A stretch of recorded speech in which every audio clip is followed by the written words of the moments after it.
चलिए, तो हम देखने जा रहे हैं projectile on an inclined plane. हमें दो टाइप के projectile on an inclined plane देखना है। एक हम लोग जो देखेंगे वो ये रहेगा projectile up on an inclined plane, और दूसरा रहेगा प्रोजेक्टाइल डाउन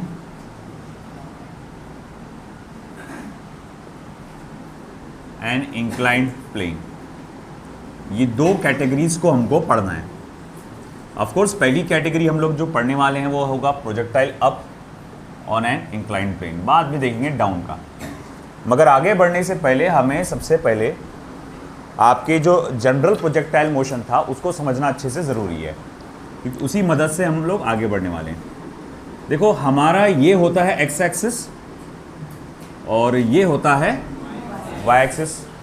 तो सरफेस जो होता है हमारा उसको हम एक्स एक्सिस मान के चलते हैं, और जो उसको परपेंडिकुलर होता है उसको वाई एक्सिस मान के चलते हैं। और यहाँ पर ये प्रोजेक्टाइल कुछ इस तरह से आगे बढ़ता है कि नहीं? अगर मैं आपसे पूछूं ग्रेविटेशनल फोर्स का डायरेक्शन किधर होता है? नीचे की तरफ। तो एक्सेलरेशन ड्यू टू ग्रेविटी का भी डायरेक्शन क्या होगा? नीचे की तरफ। मतलब यहां कहीं भी किसी भी पॉइंट पर अगर आप ले लो, एक्सेलरेशन ड्यू टू ग्रेविटी हमेशा हमेशा कहां होती है? नीचे की तरफ होती है। अगर आपको याद होगा टाइम ऑफ फ्लाइट का formula 2u sin theta upon g, मैंने कहा था कि आप इसको ऐसा भी लिख सकते हैं 2 times of u y upon g. हाँ या ना? ये बात समझ में आ रही है ना आपको? t equals to 2 times of u y upon g. U y बोले तो क्या? ये जो आपकी वेलोसिटी है उसको आपने कंपोनेंट्स में बांटे, तो वो वेलोसिटी जो कि वाई एक्सिस की अलोंग है उसको हम लोग कहते हैं यू वाई। अच्छा, जी जो है क्या है? एक्सेलरेशन है ड्यू टू ग्रेविटी। मतलब एक बात समझ में आ रही है, ये एक्सेलरेशन जो भी होगा वो हमेशा एक्स एक्सिस को कैसा रहेगा? परपेंडिकुलर होगा, और वाई एक्सिस को कैसा होगा? पैरेलल होगा। ये बात को ध्यान में रखना है अपने को, क्योंकि आगे जो हमको फॉर्मूला बनाना है इसी की बेसिस पे बनाना है। बोले कैसा? तो देखो,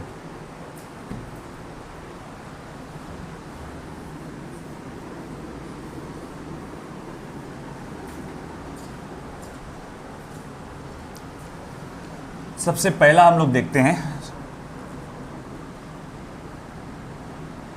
projectile up on an inclined plane.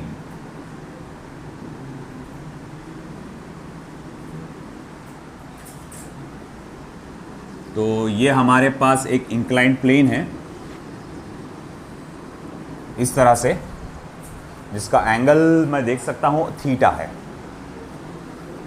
ये एंगल अराउंड आपका कितना है? थीटा।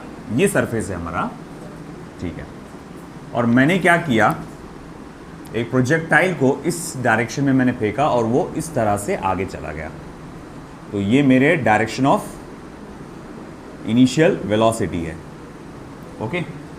और direction of initial velocity surface के साथ मान लो अल्फा एंगल बनाता है। सरफेस के साथ उसने कितना एंगल बनाया?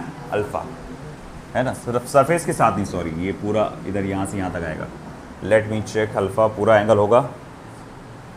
नो नो, बराबर सरफेस के साथ ही चेक। तो सरफेस के साथ ये एंगल अल्फा बनाता है, ठीक है। अब हमको यहाँ पर इसी प्रोजेक्टाइल मोशन को स्टडी करना है।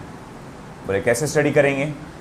देखो, आपको क्या करना है, सबसे पहले इसको दो कंपोनेंट्स में बांटना है वेलोसिटी को।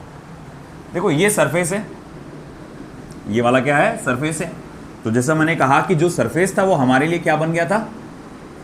एक्स एक्सिस बना था, और उसको जो परपेंडिकुलर होगा वो क्या होगा? हमारा वाई एक्सिस होगा, है कि नहीं? फिर मैं कहूँगा अच्छा ठीक है, यहाँ अगर मैं दो कंपोनेंट्स में बांटता हूँ तो ये हो जाएगा u कॉस अल्फ़ा, और ये इधर का पार्ट हो जाएगा u साइन अल्फ़ा, है कि नहीं? u cos alpha, u sine alpha. अब अच्छा ठीक है, अब रही बात एक्सेलरेशन ड्यू टू ग्रेविटी की। हमने कहा कि acceleration due to gravity surface को, जो एक्सेलरेशन हम लेते हैं वो एक्सेलरेशन कैसा होना चाहिए, आपके सरफेस को परपेंडिकुलर होना चाहिए। मगर हम ये बात जानते हैं कि एक्सेलरेशन ड्यू टू ग्रेविटी तुम सरफेस को कितना भी ऊपर नीचे करो मगर उसका डायरेक्शन तो हमेशा नीचे की तरफ ही रहेगा। भैया एक्सेलरेशन ड्यू टू ग्रेविटी का डायरेक्शन तो नीचे की तरफ ही रहेगा, है कि नहीं? मगर हमें तो एक्सेलरेशन वो चाहिए जो सरफेस को परपेंडिकुलर है। जरा डायग्राम देखकर मुझे ये बताओ, क्या लगता है आपको कि ये सरफेस को परपेंडिकुलर है एक्सेलरेशन? ये स्मॉल जी इस सरफेस को क्या परपेंडिकुलर है? अरे हाँ या ना? नहीं ना, ये देखो ये सरफेस ऐसा जा रहा है और ये ऐसा है, तो क्या ये एक्सेलरेशन इस सरफेस को परपेंडिकुलर हुआ? नहीं हुआ। तो बोले अब क्या करेंगे फिर? उसको भी दो कंपोनेंट्स में बांटो। बोले कैसे बांटेंगे? रुको तो से बढ़ जाता भी, देखो ये एक परपेंडिकुलर कंपोनेंट जाएगा और ये एक पैरेलल कंपोनेंट जाएगा। पहले तो सवाल उठा कि ये आएगा कितना। देखो भाई अच्छे से देखो, ये थीटा है, ये कितना है? सब लोग बताओ कितना ये थीटा है यहाँ से यहाँ तक? ये एंगल कितना है? अरे 90 डिग्री आएगा ना, ये सीधी जा रही ना लाइन, तो ये कितना होगा? 90 डिग्री हो जाएगा। अच्छा ये कितना है फिर? 90 माइनस थीटा। नहीं समझा? देखो, अरे ये थीटा हुआ, ये 90 हुआ, और मान लो कि ये वाला एंगल x है। Sum of all the angles in a triangle is how much? 180 degree. सारे एंगल्स को अगर मैं जोड़ दूंगा किसी ट्राइंगल में तो वो वैल्यू कितनी होती है?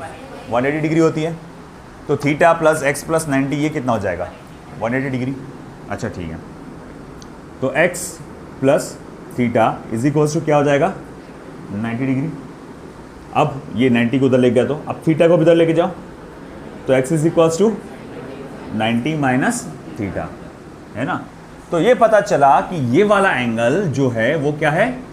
90 माइनस थीटा है। ये वाला एंगल जो है वो क्या है? 90 माइनस थीटा है। अब सब लोग गौर से देखो और मुझे बताओ फिर ये वाला एंगल क्या होगा? नहीं,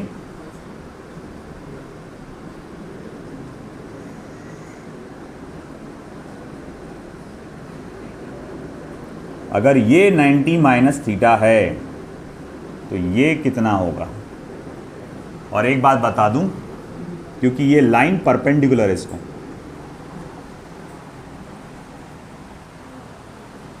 सोचिए,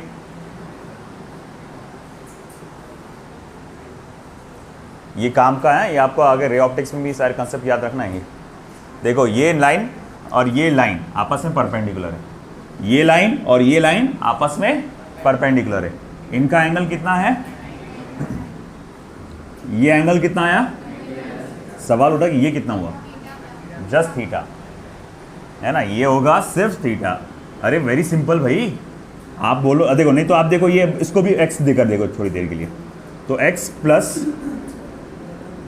plus 90 minus theta is equals to कितना है? 90 डिग्री है। x प्लस 90 माइनस थीटा कितना है? 90 डिग्री है।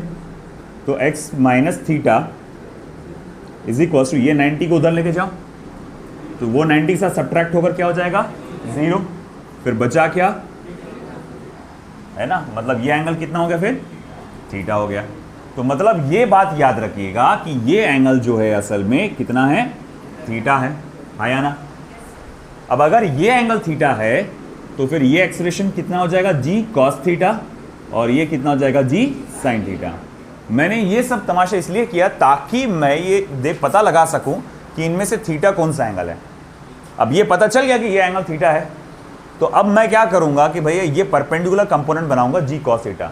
अब ये क्यों बनाया आपने? क्योंकि भैया हमें वो एक्सेलरेशन चाहिए था जो कि x एक्सिस को परपेंडिकुलर हो और y एक्सिस को कैसा हो? पैरेलल हो, तो इसीलिए।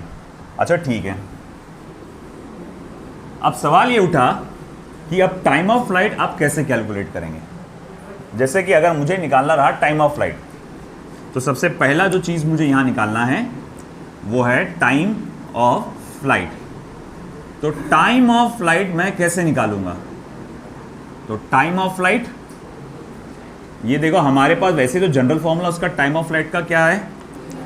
2u sin theta upon g, यानी t equals to 2u y upon ay, ऐसा भी लिख सकता हूं ना मैं। यू साइन थीटा को यू वाई लिख सकता हूँ, जी बोले तो एक्सेलरेशन ड्यू टू ग्रेविटी है जिसका डायरेक्शन अलोंग वाई एक्सिस है, इसीलिए मैं बोलूँगा एक्सेलरेशन अलोंग वाई एक्सिस। अब अगर मैं पूछूँ आपसे कि चलो ठीक है भाई यू वाई की वैल्यू क्या है, तो आप कहोगे sir t equals to u y, यहाँ पर यू वाई तो यू साइन अल्फा है, तो आप लिखेंगे 2 times of u sine alpha upon a y बोलते हैं एक्सेलरेशन अलोंग वाई एक्सिस। अब हमारे प्रोजेक्टाइल के लिए वाई एक्सिस ये है, तो हमारे प्रोजेक्टाइल के लिए अगर वाई एक्सिस ये है तो उसके लिए एक्सेलरेशन कितना आ रहा है बेटा, जी कॉस थीटा, है ना। तो ये हमारे पास पहला फॉर्मूला आ गया टाइम ऑफ फ्लाइट का, 2u sine alpha upon g cos theta. अब कभी कभार क्या होता है, वो जो एंगल अल्फा है ना, आपको कभी कभार ऐसा किया जाता है कि देखो आप 2 मिनट ध्यान दीजिएगा कि ये सरफेस है हमारा और ये एंगल को मान लो उसने अल्फा दे दिया हो और प्रोजेक्टाइल आपका ऐसा गया है ना, इस तरह से, और यहां से लेकर यहां तक का जो पूरा एंगल है उसको बीटा दिया हो, बीटा अल्फा जो भी कुछ भी, अल्फाबेट कुछ भी हो सकता है, यहां से लेकर यहां तक पूरा एंगल को बीटा दिया हुआ है। मैंने यहां से लेकर सिर्फ सरफेस तक का एंगल अल्फा लिया, भी समझ रहे क्या आप, मैंने यहां से यू से सिर्फ ये सरफेस तक का एंगल मैंने अल्फा लिया। कभी कभार क्या होगा कि एंगल यहां से नीचे तक दिया रहेगा, है ना, एंगल समझ रहे क्या आप, नहीं समझ रहे आप मुझे लगता है ना, कि ये इनिशियल वेलोसिटी का डायरेक्शन है। अभी जो एग्जांपल लिया मैंने एंगल सिर्फ यहीं तक लिया, ये हो सकता है कि आपको एंगल यहां तक दे दे, तो अब क्या करेंगे आप, तो बोले कि यार मुझे तो सिर्फ इतने एंगल की जरूरत है, तो बोले ये इतना एंगल कितने का है, तो बोले अल्फा बीटा में से अल्फा को क्या करो, माइनस करो, तो फिर वो एंगल कितना हो जाएगा, बीटा माइनस अल्फा। फिर इस फॉर्मूले में क्या रहेगा, वो साइन अल्फा के जगह क्या आ जाएगा, sine of beta minus alpha आ जाएगा। आया समझ में कंसेप्चुअली। देखो फिर से, यहां पर ये इनिशियल वेलोसिटी u था और मैंने ये x एक्सिस सरफेस के साथ वाली लाइन x एक्सिस और ये वाली लाइन y एक्सिस बनाया।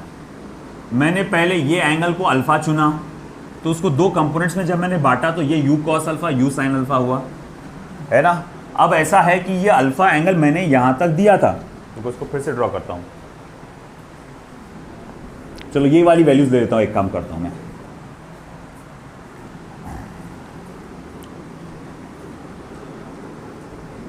मान लो ये एंगल थीटा है, आपका जो प्रोजेक्टाइल है ऐसा गया, ये इनिशियल वेलोसिटी u है, हमारे लिए ये बनेगी ये बनेगी x एक्सिस और ये बनेगा आपका y एक्सिस। और इस बार जो मैंने एंगल है वो पूरा नीचे तक ले लिया और बोला अल्फा ये है ना, नीचे तक ले लिया। अब मुझे 2 कंपोनेंट्स में बांटना है, जैसे कि ये वाला एक कंपोनेंट आएगा ux पकड़ लो और ये वाला एक कंपोनेंट आएगा uy। अब सवाल उठता मुझे ये वाला एंगल चाहिए, उसके लिए मैं बोलूँगा यहाँ से लेकर यहाँ तक एंगल कितना है, यहाँ से लेकर यहाँ तक एंगल कितना है अल्फा, और यहाँ से लेकर यहाँ तक एंगल कितना है, मुझे पूछूंगा आपसे ये कितना होगा फिर अल्फा माइनस थीटा, तो बोले ये हो जाएगा आपका इतना एंगल जो हो जाएगा वो अल्फा माइनस थीटा हो जाएगा।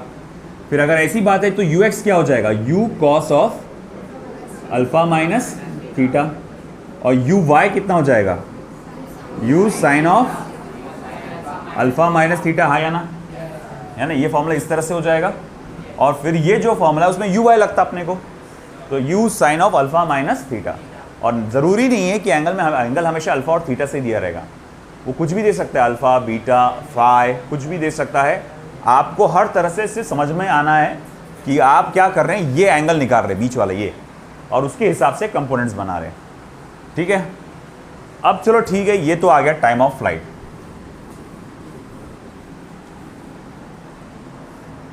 फिर आया maximum height of projectile. Second चीज जो आएगी वो रहेगी मैक्सिमम हाइट ऑफ प्रोजेक्टाइल।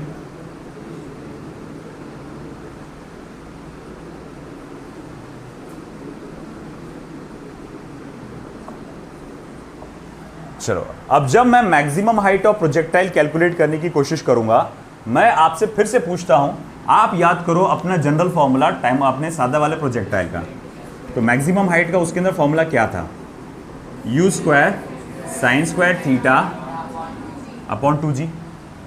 अच्छा u साइन थीटा क्या होता है, uy होता है ना, u साइन थीटा क्या होता है, uy होता है ना भैया। तो क्या मैं ऐसा लिख सकता हूं कि uy का square upon 2 times of g with acceleration due to gravity along y axis to ay। तो हमारे पास मैक्सिमम हाइट का जो फॉर्मूला है, जनरल फॉर्मूला जो है एच मैक्स का, वो क्या है ना, वो है आपका uy का square upon 2 times of ay। अच्छा मैं बोलूँगा फिर यहाँ पर uy कितना है, तो बोले यहाँ पर uy आपका साइन अल्फा है कि नहीं। तो मैं बोलूँगा साइन अल्फा का स्क्वायर, यानी कि एच मैक्स क्या हो जाएगा, u square sine square alpha upon 2 times of ay। और ay कितना है आपका, g कॉस थीटा, जी कॉस थीटा। तो ये मेरे पास आ गया मैक्सिमम हाइट का फॉर्मूला। और अगेन मैं बोलूँगा फिर से वो रूल लागू होता है। फिर अगर मान लो कि अल्फ़ा नीचे तक रहता था आपको, तो ये साइन स्क्वायर अल्फ़ा की जगह क्या आता था, sine square alpha minus theta. बात समझ रहे ना, अल्फ़ा मैंने सिर्फ यहीं तक दिया, अगर ये अल्फ़ा मैंने नीचे तक दिया होता एंगल, तो फिर आप क्या लिखते थे, अल्फ़ा माइनस थीटा। चलो अब ये तो हो गया आपका मैक्सिमम हाइट ऑफ प्रोजेक्टाइल। अब अगली चीज़ जो आपको निकालना है वो है range of projectile. Okay, range of projectile.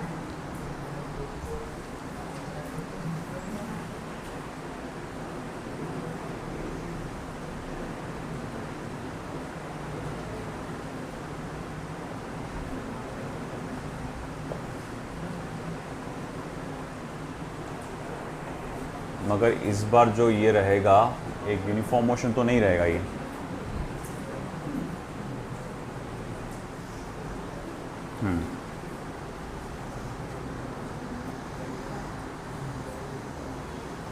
Range of projectile,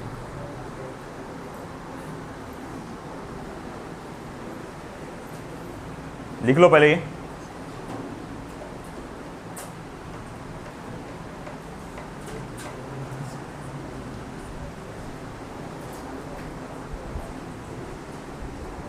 अच्छा एक बात बता, इसका एक्सिस अर्थ के सरफेस के साथ पूरा हॉरिजॉन्टल है क्या? इसका एक्स एक्सिस, पिछली बार जो एक्स एक्सिस आया था अपने सादे प्रोजेक्टाइल मोशन में, वो अर्थ के सरफेस के साथ पूरा हॉरिजॉन्टल रहता था। इस कारण हम बोलते थे कि उसका जो मोशन होता है अलॉन्ग एक्स एक्सिस वो यूनिफॉर्म मोशन होता है। मगर इसका एक्स एक्सिस थोड़ा सा ऊपर जा रहा है कि नहीं। तो अगर कोई चीज़ सिर्फ एक्स एक्सिस पे ट्रैवल कर रही है तो वो पूरा हॉरिजॉन्टल ट्रैवल कर रही है क्या? थोड़ा सा ऊपर जा रही है। और अगर कोई भी चीज़ थोड़ी सी भी ऊपर चले जाए तो वो आपका काइनेमेटिकल इक्वेशन के ज़रिए सॉल्व होता है, उसमें एक्सेलरेटेड मोशन आ जाता है। तो एक बात याद रखें कि सादे प्रोजेक्टाइल मोशन में अपना जब मोशन अलॉन्ग एक्स एक्सिस हो रहा था, सादे प्रोजेक्टाइल मोशन में जब मोशन अलॉन्ग एक्स एक्सिस हो रहा था वो यूनिफॉर्म हुआ करता था। मगर इस मामले में मोशन अलॉन्ग एक्स एक्सिस होगा तो वो यूनिफॉर्म नहीं रहेगा, वो एक रिटार्डेड बोलेंगे, एक्सेलरेटेड बोलेंगे, वो रहेगा। अब उसको कैसे सॉल्व करेंगे? हर एक्सेलरेटेड मोशन या रिटार्डेड मोशन, उसमें डिस्प्लेसमेंट कैलकुलेट करने के लिए आपको एक ही चीज़ इस्तेमाल करना पड़ता है, वो है काइनेमेटिकल इक्वेशन। तो मैं वो चीज़ इस्तेमाल करूँगा, बट कैसे थोड़ी देर में बताते हैं। पहले आप ये नोट कर लो, वो जगह लगेगी मुझको।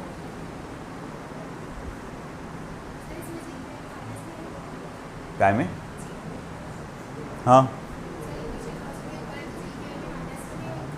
नहीं, साजिश में कहाँ लिए थे अपन ने माइनस जी? काइनेमेटिकल इक्वेशन जब लिखते हैं ना तब डालते अपन जी की वैल्यू माइनस।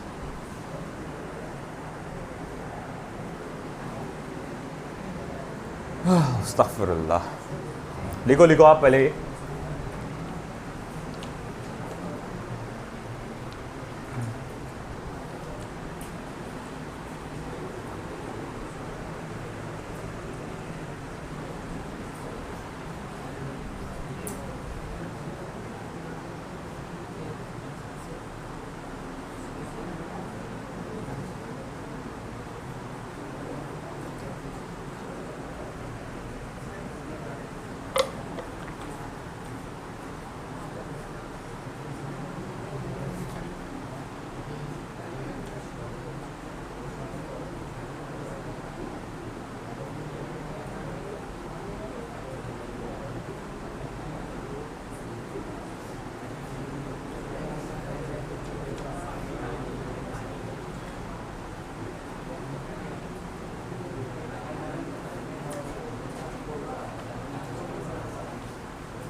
हुआ?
तो रेंज ऑफ प्रोजेक्टाइल में मैं ये वाला फॉर्मूला यूज़ करने वाला हूँ, v0 into T plus half of A T square.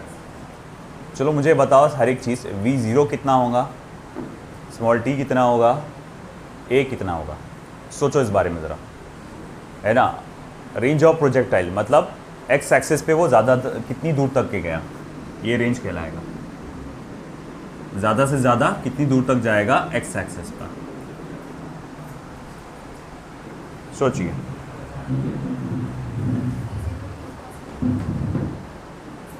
v0 की वैल्यू क्या रहेगी, u cos अल्फा, बिल्कुल सही। t कौन सा, u0 की वैल्यू, v0 की वैल्यू इनिशियल वेलोसिटी, तो आपने बिल्कुल सही बोला कि वो u cos अल्फा रहेगा। और आगे a की वैल्यू g cos थीटा। इस बार अपन कौन से एक्सिस पे फोकस कर रहे हैं, इस बार अपन ने किस एक्सिस पे फोकस किया, x एक्सिस पर। मोशन ऑफ प्लेन जब हमने स्टार्ट किया था, रूल याद है, पहला वाला 2 डायमेंशनल लीनियर मोशन। जिस एक्सिस पे आप फोकस कर रहे हो, है ना, जिस एक्सिस पर आप कैलकुलेट कर रहे हो, जिस एक्सिस की वैल्यूज आप कैलकुलेट कर रहे हो, आप सिर्फ उसी एक्सिस की वैल्यूज पे फोकस करो, आजू बाजू y एक्सिस की वैल्यूज को छोड़ दो। रेंज बोले तो क्या है, रेंज बोले तो क्या है, डिस्प्लेसमेंट हुआ, मैक्सिमम डिस्प्लेसमेंट। फिर से पूछता हूं भैया, आप कंसेप्चुअली सोचो पहले, रेंज बोले तो क्या, maximum displacement along which axis, along which axis, है ना। अगर मैं रेंज कैलकुलेट कर रहा हूं तो मैं डिस्प्लेसमेंट कैलकुलेट कर रहा हूं किस एक्सिस पर, एक्स एक्सिस पर, हाँ या ना, ये समझा क्या आप। रेंज बोले तो आप क्या देखने वाले हैं कि यहां से यहां तक कितना दूर तक जा सकता है वो, और ये हमारे लिए क्या है, एक्स एक्सिस दिख रहा ना आपको, ये ब्लू लाइन से बना हुआ एक्स एक्सिस है। तो रेंज बोले तो displacement along, maximum displacement along x axis. अच्छा ठीक है, जब मैं एक्स एक्सिस का डिस्प्लेसमेंट कैलकुलेट कर रहा हूं, जब मैं एक्स एक्सिस का डिस्प्लेसमेंट कैलकुलेट कर रहा हूं, तो मैं पूरा फोकस सारी वैल्यूज का किसका दूंगा, सिर्फ एक्स वाले का ही दूंगा, वाई का कुछ लेना देना नहीं। अब जब वो बोल रहा है इनिशियल वेलोसिटी, v0 बोले तो क्या, इनिशियल वेलोसिटी, है ना। अगर इनिशियल वेलोसिटी है तो कौन सी एक्सिस का लेना पड़ेगा, एक्स एक्सिस का लेना पड़ेगा। तो भैया ठीक है, एक्स एक्सिस का इनिशियल वेलोसिटी कितना है, u cos alpha. X axis का इनिशियल वेलोसिटी क्या है, u cos अल्फा। अच्छा, t तो टाइम होता, टाइम तो कैसा है, वो कॉमन होता, कोई x और y का नहीं होता, स्केलर क्वांटिटी हो, हर किसी का होता है टाइम। चलो टाइम के बाद में आएंगे हम लोग, पहले बात करते हैं एक्सेलरेशन की। एक्सेलरेशन कितना रहेगा, फिर से बोलो एक्सेलरेशन कितना रहेगा, फिर से बोलो एक्सेलरेशन कितना रहेगा, फिर से बोलो, सोचो और फिर से बोलो। आपका प्रोजेक्टाइल ऐसा जा रहा और एक्सेलरेशन बताओ कितना रहेगा। नहीं बेटा, आपका माइनस जी साइन थीटा। प्रोजेक्टाइल कहां जा रहा, देखो आप सोचो, आगे जा रहा, आगे जा रहा, और जी साइन थीटा किधर जा रहा, पीछे। तो यानी जी साइन थीटा उसकी मोशन को क्या कर रहा, अपोज कर रहा, तो इसीलिए वो जी साइन थीटा की जगह माइनस जी साइन थीटा आएगा। तो ये क्लियर हुआ कि v0 क्या होने वाला है, ये क्लियर हुआ एक्सेलरेशन क्या होने वाला है। अब आई बारी टाइम की, यहां से यहां तक पहुंचने का टाइम लगेगा मुझको, क्योंकि रेंज कैलकुलेट कर रहे हैं ना, तो यहां से लेकर यहां तक पहुंचने का टाइम, तो यहां से लेकर यहां तक पहुंचने का टाइम कितना होगा? यहां से यहां तक पहुंचने का टाइम क्या कहलाता है? Capital T time of flight कहलाता है। अरे भाई, यहां से यहां तक पहुंचने के लिए जो टाइम लगता है उसको टाइम ऑफ फ्लाइट बोलते हैं ना अपन। तो जब ये फॉर्मूले को मैं लिखूंगा तो ये फॉर्मूले बदलाव क्या आएगा? Therefore R is equals to V0 की जगह आप लिखेंगे U cos अल्फा और स्मॉल t की जगह लिखेंगे कैपिटल T, प्लस की जगह आएगा माइनस हाफ A कितना आएगा? G sine theta, small t की जगह कैपिटल T का स्क्वायर, है ना। अब करना क्या है? टाइम ऑफ फ्लाइट की वैल्यू डालना है, और टाइम ऑफ फ्लाइट की वैल्यू क्या है? 2u sine alpha upon G cos theta. तो R is equals to U cos alpha, जगह बड़ी लगेगी। ये हो गया क्या आपका?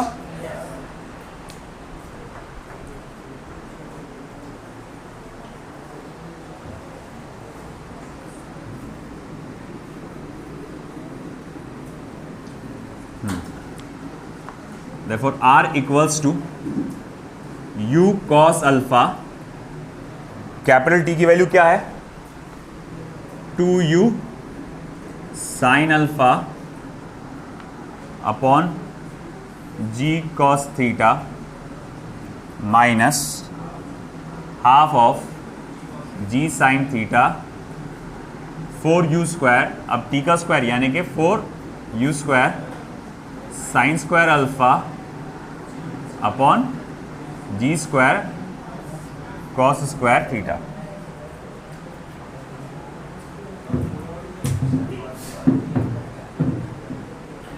ठीक है, अब इसमें क्या करेंगे अपन?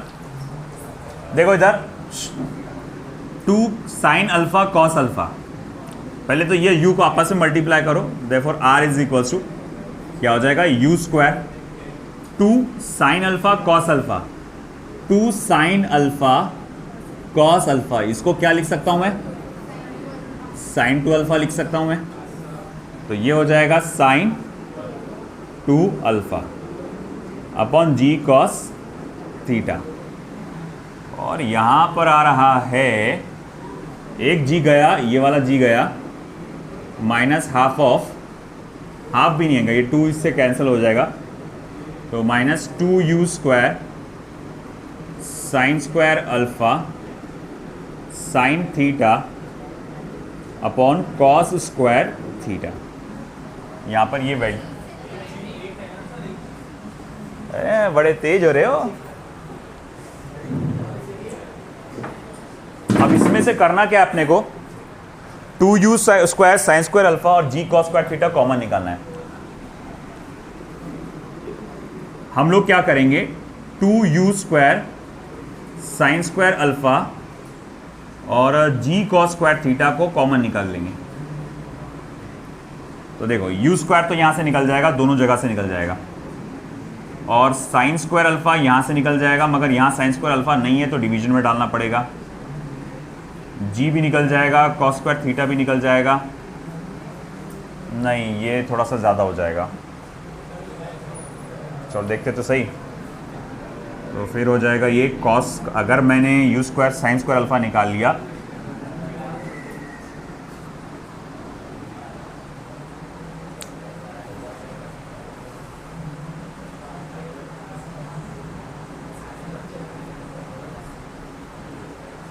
या फिर अगर यहाँ क्या क्या चीज़ें हैं? u स्क्वायर है, g है, cos थीटा है, अगर वो निकाल लिया जाए, देखो r is equals to u square upon G cos theta, अगर हमने ये कॉमन निकाला तो sine 2 alpha 2 minus 2 times of sine square alpha sine theta upon cos theta, और sine theta upon cos theta क्या होता है? Tan theta. R equals to u square G cos theta sine 2 alpha minus 2 sine square theta tan theta.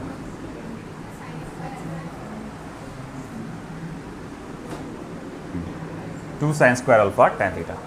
तो देखो ये एक range का formula बनकर आता हमारे पास, sine 2 alpha u square upon g cos theta sine 2 alpha minus 2 sine square alpha tan theta. अब इसको और आगे भी अपन उसको कर सकते हैं। ये हो गया ना आप लोगों का। अगर मैं साइन 2 अल्फा को एक्सपांड कर डालूं, वैसा ना लिख कर उसको, तो r is equals to u square g cos theta, sine 2 alpha को एक्सपांड कर डालो तो 2 sine alpha cos alpha minus 2 sine square alpha, और tan थीटा को भी मैं ऐसे ही लिखूं अगर sine theta upon cos theta, और यहां से कॉस थीटा को कॉमन निकाल, 2 और कॉस थीटा को कॉमन निकाल लो। तो जब मैं 2 कॉस थीटा को कॉमन निकालूंगा तो 2u square g cos square theta, मतलब ये नीचे वाले कॉस थीटा को मैंने कॉमन निकाल लिया, फिर क्या बचा 2 sine alpha cos theta into cos alpha minus 2 तो निकल गया sign square alpha sine theta.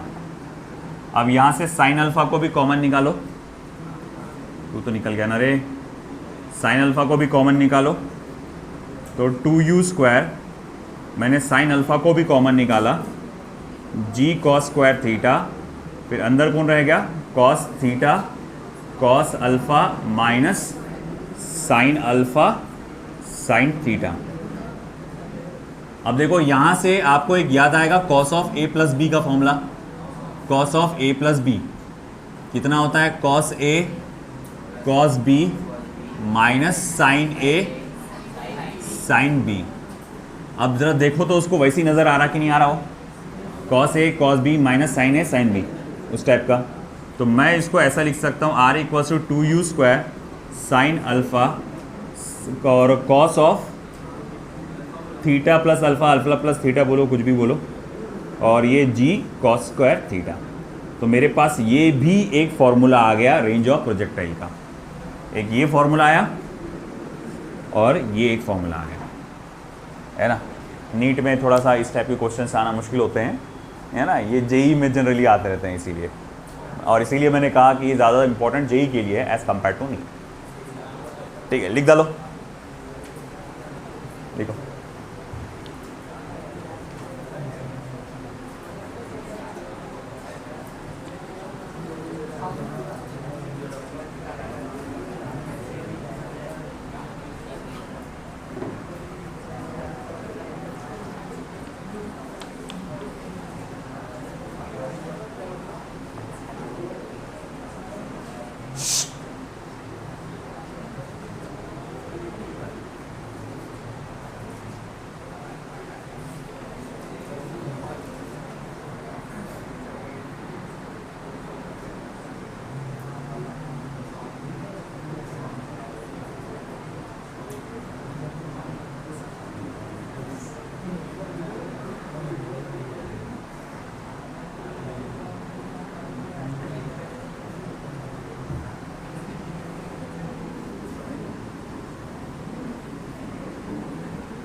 Equation of trajectory आप देख रहे हैं, आपको इक्वेशन ऑफ ट्रेजेक्ट्री कैसे निकालना पड़ता है, लंबा चौड़ा प्रोसीजर हो जाएगा इसलिए डायरेक्ट लिख दिया।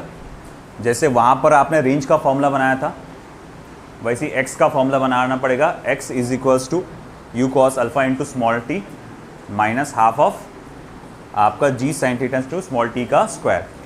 फिर y का इक्वेशन बनाना पड़ेगा, y equals to u sine, अब u y आएगा ना, u sine theta into small t minus half of g cos theta into small t का स्क्वायर।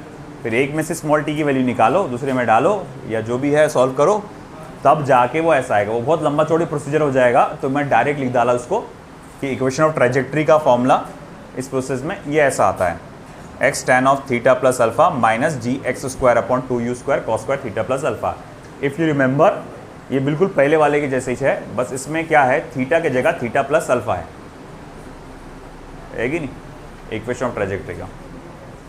वेल आई डाउट कि ये आपको आएगा करके, मुझे थोड़ा डाउटफुल हूँ इस चीज़ को लेकर। नीट में तो नहीं है चांसेस ज़्यादा आने के इसके, मगर जेई में बोल सकते हैं अपन इसको, है ना। जेई वालों को तो बहुत, जेई मेन में तो ठीक है, एडवांस में तो और भी चिड़फाड़ कर करना पड़ता।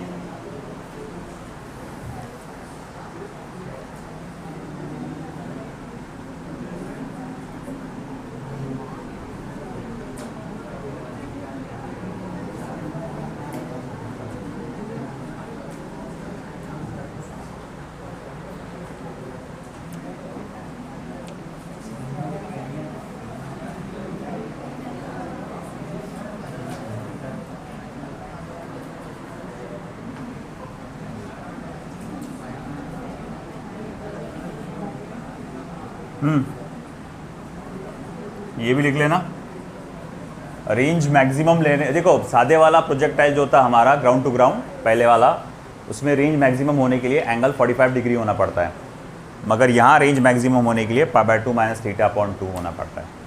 और उसका मैक्सिमम रेंज का फॉर्मूला फिर आता है u square g 1 plus sine theta, लिख लीजिए।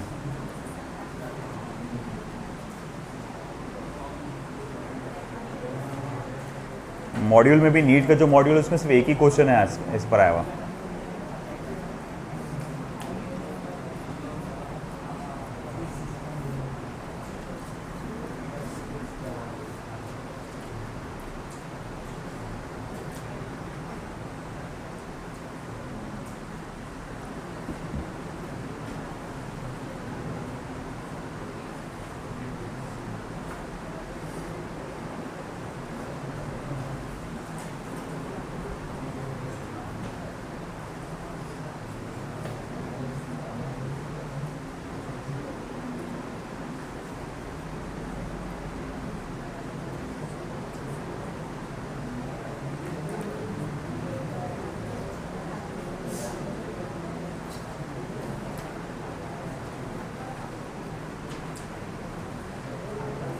हुआ। अप इंक्लाइन प्लेन अगर आपने सीख लिया तो डाउन आपके लिए इजी हो जाएगा, क्योंकि टाइम ऑफ फ्लाइट और मैक्सिमम हाइट का फॉर्मूला सेम है। टाइम ऑफ फ्लाइट और मैक्सिमम हाइट का फॉर्मूला सेम है, बस जो फर्क आ रहा है वो आ रहा है आपके रेंज के फॉर्मूले में। और रेंज के फॉर्मूले में भी सिर्फ एक ही फ़र्क है, माइनस की जगह प्लस है, बस। इधर का पार्ट हो गया राइट साइड का।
फिर से वही, फिर इस बार डाउन एंड इंक्लाइंड प्लेन है।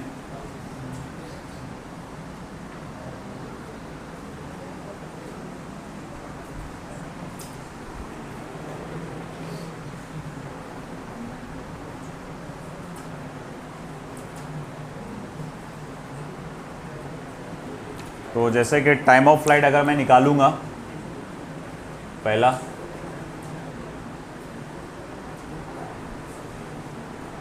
तो टाइम ऑफ फ्लाइट का फॉर्मूला वही आएगा 2u(y) अपॉन ay। तो यानी 2u(y) अपॉन ay मतलब क्या हो जा रहा फिर वो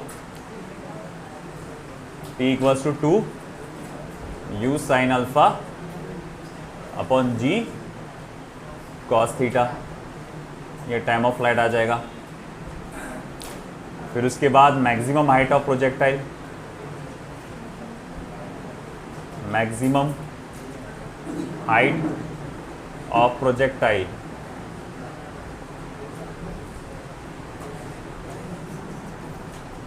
तो वो कितना हो जाएगा h मैक्स, क्या फॉर्मूला था वो, uy का square upon 2 times of ay, यानी कि वो हो जाएगा फिर u square sine square alpha upon ay, 2 times of ay यानी 2 times of g cos theta,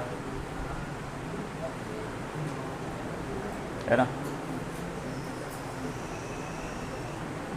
रही बात रेंज ऑफ प्रोजेक्टाइल की,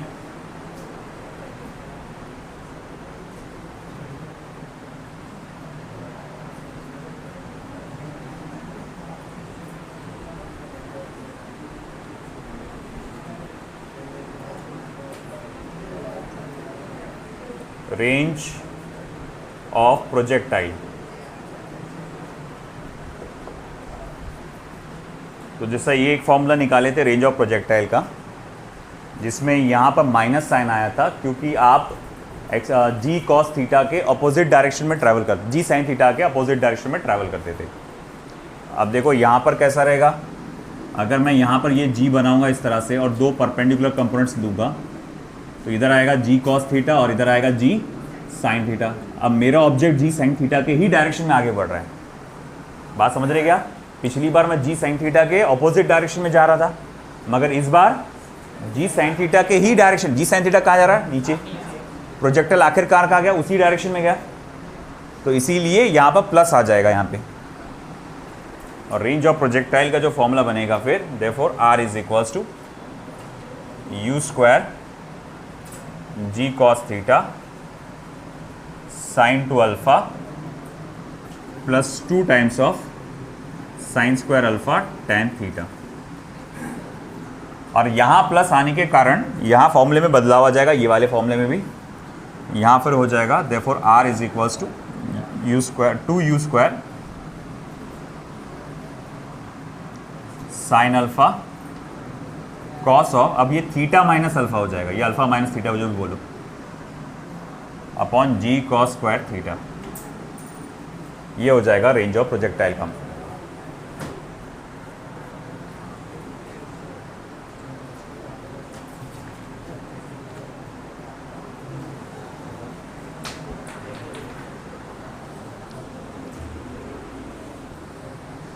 और मैक्सिमम रेंज का फॉर्मूला हो जाएगा u square g 1 minus sine theta,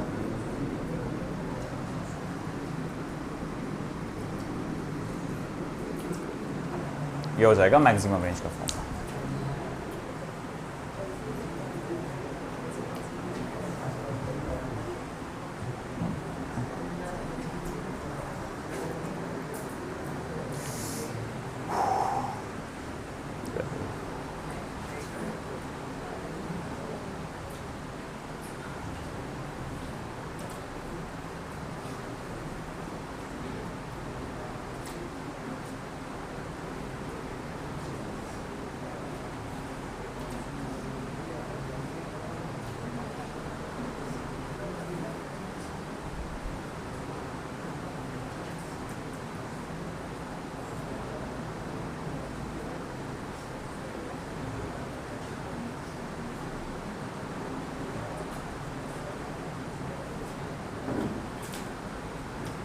हो गया। तो प्रोजेक्टाइल मोशन का पार्ट यहाँ कंप्लीट होता है। अब हमारा मोशन ऑफ प्लेन का सबसे आखिरी part, that will be relative motion, जिसमें दो टाइप के प्रॉब्लम हम लोग पढ़ते हैं, रेन एंड मैन प्रॉब्लम और स्विमर एंड रिवर या बोट एंड रिवर टाइप के प्रॉब्लम, हम लोग वो देखने वाले रहेंगे कल। और उसमें भी जैसा रेन एंड मैन में भी देखो, नीट के पॉइंट ऑफ व्यू से देखा जाए तो बहुत ही बेसिक लेवल के क्वेश्चंस आते हैं, है ना। और आपके अगर जेई के पॉइंट ऑफ व्यू से देखा जाए तो उसमें काफ़ी ज़बरदस्त क्वेश्चंस पूछे जाते हैं, रेन एंड मैन में अच्छे खासे होते हैं। तो वो चीज़ें हम लोग देखेंगे, कुछ अपर लेवल तक ही देखेंगे हम लोग एग्जाम्पल्स उसके पूरे। तो अब हार्डली ये वीक तक के आपका पूरा चैप्टर कंप्लीट हो जाएगा। फिर अगले इसमें हम लोग स्टार्ट करेंगे लॉज ऑफ मोशन। ओके, नहीं मंडे से अब प्रोबेबली। सर्कुलर मोशन का पार्ट जैसे कि मैंने आपको कहा कि मैं एक साथ लूँगा, circular motion from motion of plane, circular motion from laws of motion and the work energy and power को मिलाकर एक साथ मैं एज अ चैप्टर ही लूँगा मैं सर्कुलर मोशन। सर्कुलर मोशन इसी का एक पार्ट है छोटा सा, बट वो मैं अलग से लूँगा पूरा मिला के, कंबाइन करके।